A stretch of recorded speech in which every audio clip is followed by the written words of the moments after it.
अमरीकी सदर आबनाए हुर्मज खोले बगैर जंग खत्म करने के ख्वाहां। अमरीकी अखबार वॉल स्ट्रीट जर्नल का दावा। रिपोर्ट के मुताबिक ट्रंप ने अपने करीबी मुशीरों को बता दिया वो आबनाए हुर्मज खोले बगैर ही जंग खत्म करना चाहते हैं। अमरीकी फौजी मुहिम खत्म हो सकती है चाहे आबनाए हुर्मज बड़ी हद तक बंद ही क्यों न रहे।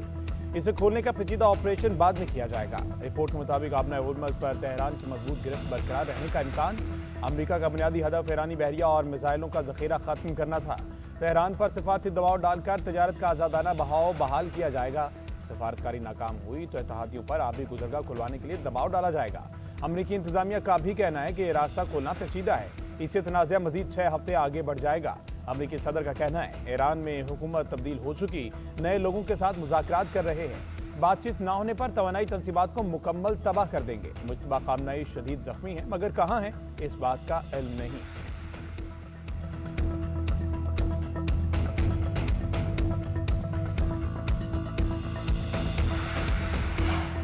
आबनाए हुर्मज से गुजरने वाले बहरी जहाज़ों से अब टोल टैक्स वसूल किया जाएगा। ईरान की पार्लियामेंट ने आबनाए हुर्मज के ट्रैफिक पर महसूल आयद करने की मंजूरी दे दी। फॉक्स न्यूज़ के मुताबिक मंजूरी के बावजूद अमरीकी और इसराइली जहाज़ों और ईरान मुखालिफ ममालिक के जहाज़ों को गुजरने की इजाज़त नहीं होगी। नए टोल सिस्टम का ऐलान ईरानी सरकारी टेलीविजन पर किया गया। ईरान इसे ओमान के साथ ताउन के साथ नाफिज करेगा। वो ममालिक भी पाबंदी का सामना करेंगे जिन्होंने ईरान के खिलाफ आयद पाबंदियों में हिस्सा लिया। दुनिया की 20% खाम तेल की तरसील आबनाए हुर्मज से होती है। जंग शुरू होने के बाद से इसमें 95% कमी आई।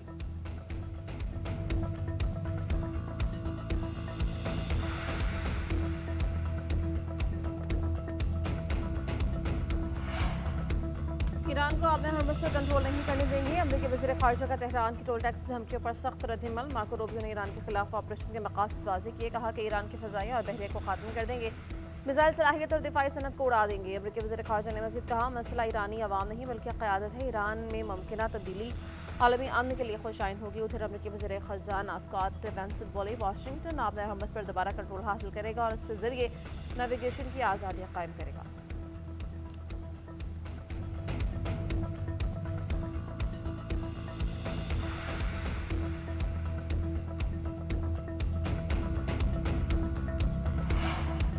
अमरीकी अफवाज खलीजी ममालिक से निकल जाएं। ईरानी वज़ीर ख़ारिजा अब्बास अराग़ची की वार्निंग। कहते हैं ईरान की कार्रवाइयाँ दुश्मन के खिलाफ हैं।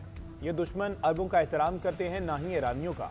जारे अरबों की इज्जत करते हैं ना ही इन्हें सिक्योरिटी देने के काबिल हैं। हम सऊदी अरब का एहतराम करते हैं और उसे एक बरादर मुल्क समझते हैं। अब्बास अराग़ची ने अपने बयान के साथ एक तस्वीर भी पोस्ट की। लिखा देखो हमने उनके फ़िज़ाई कमांड के साथ क्या किया, दुश्मन के कमांड एंड कंट्रोल सेंटर को तबाह कर दिया।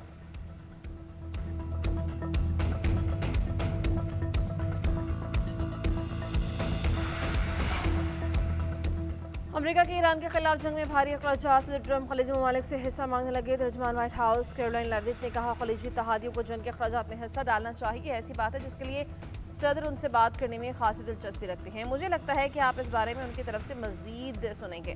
कैरोलाइन लेविट ने बताया कि ईरान में 11,000 से ज़ायद फौजी अहदाफ को निशाना बनाया जा चुका है। ईरान में फौज भेजने का इम्कान रद्द नहीं किया मगर सिफारतकारी अब भी पहली तरजीह है। ईरान के इनकार के बावजूद अमन मुज़ाकरात जारी हैं। ईरान इस मौके को मुस्तरद करता है। फौज तैयार है। ट्रंप को हर ऑप्शन फराहम किया जाएगा ताकि ईरान को भारी कीमत चुकाना पड़े। सदर 6 अप्रैल की डेडलाइन से पहले ईरान से डील चाहते हैं। जंग मजमूई तौर पर 4 से 6 हफ्ते बाकी रह सकती है।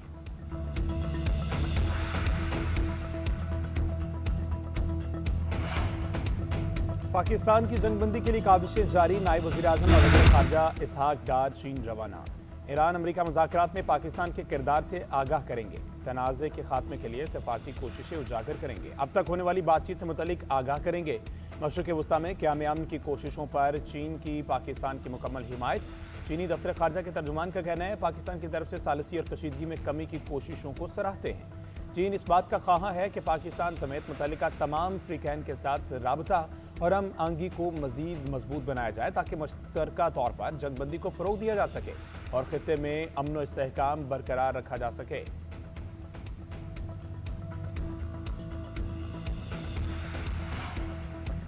अमेरिका और इसराइल का ईरान पर बंकर बस्टर बम से बड़ा हमला। अमेरिकी मीडिया के मुताबिक इस्फहान में 2000 पाउंड वजनी बम से ज़खायर को निशाना बनाया गया। धमाके की वीडियो डोनाल्ड ट्रंप ने ट्रुथ सोशल पर जारी कर दी। वीडियो में पैदल पैर धमाके होते दिखाई दिए।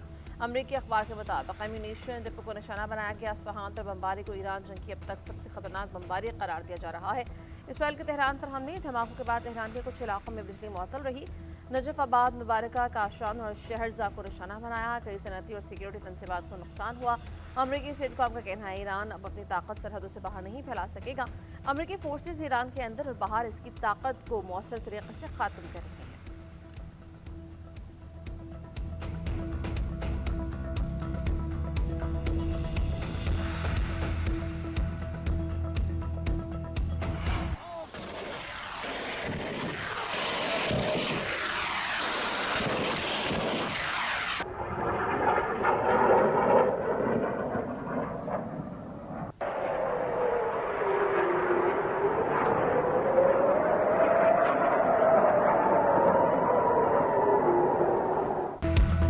ऑपरेशन वादा सादिक के तहत अमेरिका और इसराइल के खिलाफ हमलों की 87वीं लहर। जदीद मिसाइलों से इसराइल के command and control centres, drone hangers को निशाना बनाया गया। हाइफा में ऑयल रिफाइनरी पर हमला। शोले आसमान को छूते रहे। कैरियत, चमूना, तल अबीब, बेरशेब, दमूना, अलखुर्ज, जफीर और विक्टोरिया पर हमले। दुश्मन को बैलिस्टिक मिसाइलों और खुद कुछ ड्रोन से निशाना बनाया गया। खित्ते में अमरीकी तंसीबात पर भी खौफनाक हमले। सऊदी अरब के करीब प्रोजेक्टाइल से बहरी जहाज पर हमला। तुर्किया का एक और मिसाइल हमला नाकाम बनाने का दावा। दुबई में एयर डिफेंस के दौरान मलबा गिरने से एक मकान में आग लग गई। 4 अफराद जख्मी। दुबई पोर्ट पर ईरानी हमले में बड़े ऑयल टैंकर को निशाना बनाया गया। ऑयल टैंकर में आग लग गई। जानी नुकसान नहीं हुआ। वाकया दुबई से 31 नॉटिकल माइल शुमाल मगरिब में पेश आया। शारजा में टेली कम्युनिकेशन कंपनी की इमारत पर ड्रोन हमला। कोई जानी नुकसान नहीं हुआ।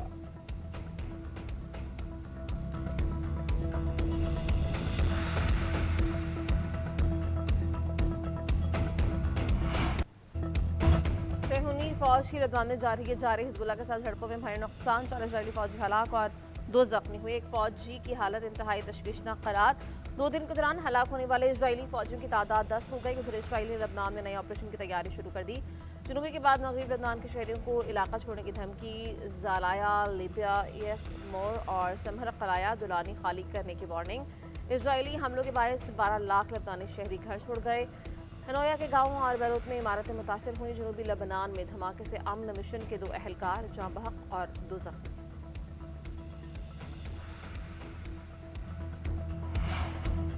मुल्क में स्मार्ट लॉकडाउन नहीं लगेगा। 4 सूबों ने तजवीज़ मुस्तरद कर दी। तवानाई और ईंधन की बचत के लिए इक़दामात पर मुकम्मल अमल दरामद यकीनी बनाने का फैसला। सूबों पर 254 अरब के रिलीफ पैकेज में हिस्सा डालने पर जोर। सदर की ऑयल और गैस की तलब में कमी के जरिए वसाइल की बेहतर इस्तेमाल की हिकमत अमली अपनाने की हिदायत। ज़रूरी अशिया और सर्विसेज की फराहमी को यकीनी बनाने का भी हुक्म। 60% सरकारी गाड़ियां फौरी बंद करने की मंजूरी।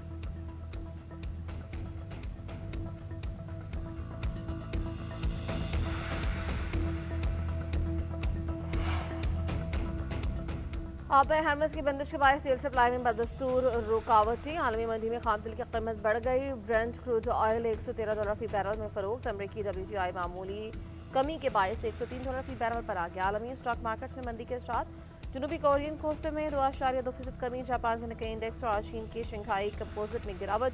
हांगकांग का हैंग इंडेक्स भी 0.4% कमी का शिकार। पाकिस्तान स्टॉक मार्केट में तेजी का रुझान। 28 पॉइंट्स का इजाफा। 3 नफ्सियाती हदें बहाल। कारोबार का आगाज 1,40,842 पॉइंट से हुआ। मार्केट 1,49,684 की बुलंद तरीन सतह पर पहुंची।